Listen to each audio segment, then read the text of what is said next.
Hello viewer, welcome to back my channel JB mentor और मैं हूं आपका दोस्त अफजाल। और जो आज की वीडियो है ये भी इडियम्स के मुतलका है, इंतहाई अहम इडियम्स है।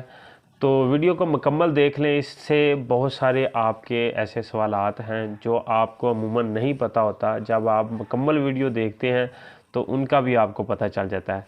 तो पहला जो हमारा इडियम है आज का, इससे पहले 2 वीडियोस बन चुकी हैं, आप अगर वो भी देख लें वो काफ़ी अहम है। उसमें है अ बोन ऑफ कंटेंशन है, अ ब्लू आइज़ बॉयज़ है, और भी काफ़ी सारे अहम अहम जो इडियम्स हैं 9th 10th 8th क्लास और इंटरमीडिएट बीए, इसके लिए जो आप एग्ज़ाम देते हैं उस हवाले से ये इडियम्स हैं। और उसके अलावा अगर आप किसी जॉब्स की तैयारी के लिए एग्ज़ाम देना चाह रहे हैं तो उस हवाले से भी ये इडियम्स आप काफ़ी अहम है।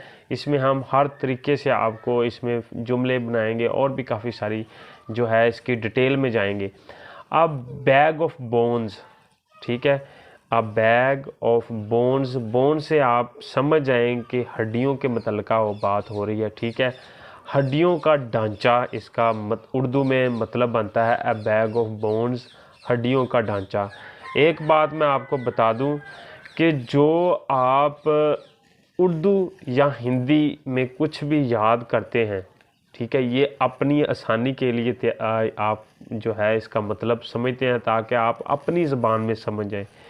लेकिन जब आप किसी एग्ज़ाम या पेपर जो है कम्पिटिटिव एग्ज़ाम में जाते हैं तो उस हवाले से आपको जो है अ बैग ऑफ बोन है, तो इसका आपको इंग्लिश में भी पता हो, इसके मीनिंग का, कि इसके जो वर्ड्स मीनिंग हैं क्या मतलब बनता है, और वो आपको इंग्लिश में ज़रूर पता होना चाहिए, फिर ही आप जो है एक अच्छा जुमला बना सकेंगे। उर्दू और हिंदी में जो आप याद करते हैं लफ्ज़, वो आप अपनी ज़बान में याद करते हैं, जबकि इंग्लिश एक ज़बान है, उसका इंग्लिश में ही आप जवाब देंगे और याद करेंगे तो ही बेहतर होगा, और फिर ही आपको इसकी अच्छे तरीके से समझ आएगी।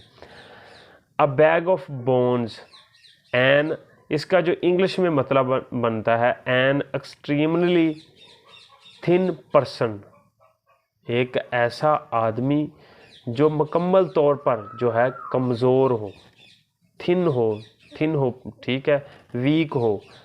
इसका जो ये मतलब बन गया। जब आपको ये कम्पिटिटिव एग्ज़ाम में जाएंगे तो ये इडियम दिया होगा अ बैग ऑफ बोन्स, ऊपर लिखा होगा, नीचे आपको 4 ऑप्शन दिए होंगे, उसमें से एक ऑप्शन जो है एन एक्सट्रीमली थिन पर्सन का होगा, जिस पर आपने इसे टिक करना है। आपको पहले इसका, फिर इसका अगर आप जो है पेपर देने जा रहे हैं, एग्ज़ाम देने जा रहे हैं इंटरमीडिएट का या मैट्रिक का, तो उस हवाले से आपको फिर एक जुमला, एक सेंटेंस बनाना पड़ेगा। If you do not eat more, if you do not eat more you will soon be a bag of bones.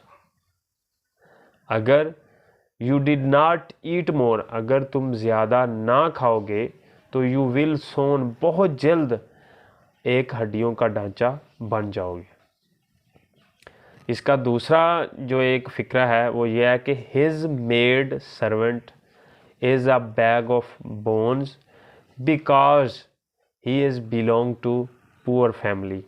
His maid servant, जो उसका घर का नौकर है, is a bag of bone, हड्डियों का ढांचा है, बिकॉज उसकी, जिसकी वजह से, क्योंकि या जिसकी वजह से ही is belong to poor family, कि वो एक गरीब ख़ानदान से तल्लक़ रखता है, फैमिली से या गरीब ख़ानदान से। जो नेक्स्ट है हमारा idiom a bed of Roses, a bed of Roses, जिसका उर्दू में तर्जमा ये बनता है कि आरामदेह, सुकून के लिए, जिसको आपने, अगर आपको मैंने पहले बता दिया कि आपका इसको इंग्लिश में आपको ज़रूर पता होना चाहिए, comfortable, a bed of Roses, comfortable. अब इसका एक फ़िक्रा आप जो है याद कर लें, life is not a bed of Roses, जो ज़िंदगी है ये आरामदेह नहीं है for a ruler in Pakistan, जो पाकिस्तानी रूलर हैं उनके लिए जो ज़िंदगी है वो आरामदेह नहीं है। इसके एक और फ़िक्रा भी आप ले लें। So sex is not a bed of roses for a poor person in a Balochistan. जो कामयाबी है, ठीक है, ये आरामदेह नहीं है कि उस शख्स के लिए जो बलूचिस्तान में रहता है।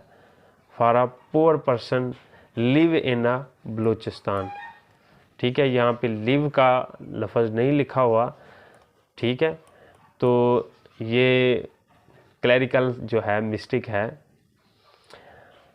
A bed of thrones, a bed of thrones दोनों मिलते जुलते हैं। अ बेड ऑफ रोजेज़ और अ बेड ऑफ थ्रोन्स बिल्कुल उल्ट है। बेड ऑफ थ्रोन्स कांटों का बिस्तर। इसका आपको जो है इंग्लिश में आपको ज़रूर पता होना चाहिए। A difficult things. मैंने जो है बेसिक मैं जो है अपने मुतल्लिका बताता हूँ कि मैं ना एक गांव में रहता हूँ, तो मैंने जो है जानवर भी पाले हुए हैं, जो ख़ास तौर पर मुर्गियों का कारोबार है, ठीक है। कई लड़के शौकीन भी होंगे, उसके अलावा इसका बहुत प्रॉफिटेबल बिज़नेस बनता है, ठीक है।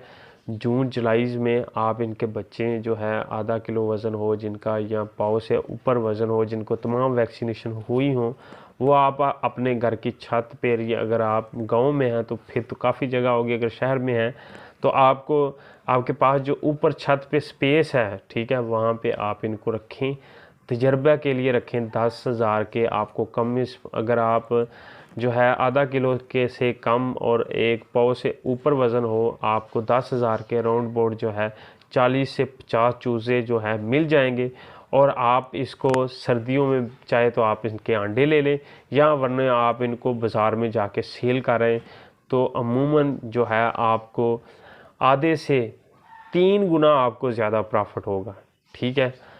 अगर आपको नहीं पता तो आपके किसी मोहल्ले में या कोई आपका दोस्त ये कारोबार कर रहा है, आप जो है जॉब होल्डर हैं, तो पार्ट टाइम बिज़नेस करें, बहुत प्रॉफिटेबल है, ठीक है। ये हटके था लेकिन ये बड़ा ज़बरदस्त बिज़नेस है, कारोबार है, ठीक है। कारोबार ही जो है इंसान को ज़्यादा जो है आगे ले जाने का सबब बनता है, ठीक है, बनिस्बत एक जॉब के। Life is a bed of thrones for a policeman in a Pakistan, ठीक है, कि पुलिसमैन जो पाकिस्तान में है उसका ज़िंदगी जो है आसान नहीं है। A bed of thrones, a bed of roses. Bed of roses आसान दे, इसका जो है बेड ऑफ रोजेज़ कंफर्टेबल, और जो है बेड ऑफ थ्रोन्स इसका जो इंग्लिश में मतलब बनता है a difficult things. Next, a beast of burden. Beast का जो मतलब है वो एनिमल है, और बर्डन जो है उसका मतलब बोझ है, ठीक है। तो इसका मतलब आपको पता होना चाहिए उर्दू में कि बोझ उठाने वाला जानवर। ये चाहे आपको आता है या नहीं आता, लेकिन इसका ये आपको ज़रूर आना चाहिए कि an animal used for carrying heavy loads, ठीक है। तो इसका जो एक सेंटेंस आप बनाएं, खुद से बनाएं, 2 बनाएं, 3 बनाएं, अगर आप एक दिन में 3 इडियम भी कर लेते हैं तो ये भी काफ़ी है, ठीक है। ज़रूरी नहीं 10 से 20 करें, ठीक है। 3 इडियम प्रॉपरली कर लेंगे तो इंशाल्लाह वो नेक्स्ट कोई ऐसे इडियम्स होंगे जो आपको बहुत हेल्प देंगे। The donkey is a beast of burden but some donkey are not working perfectly, ठीक है, कि जो डोंकी है ये बोझ उठाने वाला जानवर है, लेकिन कुछ ऐसे डोंकी हैं जो परफेक्ट वर्क नहीं करते। यानी कि ये आपका फ़िक्रा है, यानी कि जितना अच्छा लिखेंगे आप इंशाल्लाह, अगर आप बोर्ड का एग्ज़ाम दे जा रहे हैं तो पूरे के पूरे मार्क्स मिलेंगे आपको। अब बिग गन, या अगर गन की जगह पे आप ख़त्म करके शूट भी लिख सकते हैं, ठीक है। अब बिग शूट या अब बिग गन, इसका मतलब जो उर्दू में बनता है वो ये है कि बड़ा और अहम शख्स, किसी ऐसे शख्स की बात की जा रही है जो बड़ा है या अहम है। A big and important person, ये आपको पता ज़रूर होना चाहिए, a big and important person. और इसके अलावा ही is a big gun in the world of business. He is, यहाँ पे अगर आप किसी का नाम भी लिख सकते हैं, ठीक है, वो यहाँ पे हम इस्तेमाल कर रहे हैं। आप यहाँ पे जो है कोई ऐसे अच्छे जो बिज़नेसमैन है, मसलन जो वर्ल्ड लेवल पे है, उसका नाम लिख लें आप, ठीक है। जॉन जो है जिसने ये फेसबुक बनाई है, मार्क जकरबर्ग, ठीक है। अमेज़न के जो सीईओ है उनका नाम लिख लें जो है। उसके अलावा माइक्रोसॉफ्ट का जो सीईओ है, ठीक है, उनका नाम लिख लें आप। ही हैज़, नेक्स्ट फिक्रा, he has become a big shoot after becoming an MNA, ठीक है, कि वो जो शख्स है वो एक बड़ा या अहम हो गया जब वो एक MNA या MPA बना। MNA member of national assembly, इसका मुखफ़्फ़ है MNA, member of national assembly का। पासिज, एक जगह से दूसरी जगह तब्दील करने वाला, ठीक है, इसका मतलब बनता है बर्ड ऑफ पासिज, जानवर ही आप समझ लें, ठीक है। A migratory bird, a migratory bird, migratory MIGRATORY, migratory. Do not trust him, उस पर यकीन ना करें, he is a bird of passage. Do not show your important documents, he is a bird of passage. और जो हमारा आखिरी idiom है आज का, अ बर्ड्स आई व्यू, जिस तरह उड़ता हुआ परिंदा किसी चीज़ का जायज़ा लेता है। Is a view seen from above as by a bird flying. A brief account, इसका मतलब बनता है जायज़ा लेना, ठीक है, तायराना सरसरी जायज़ा लेना। अ ब्रीफ अकाउंट, सरसरी जायज़ा लेना।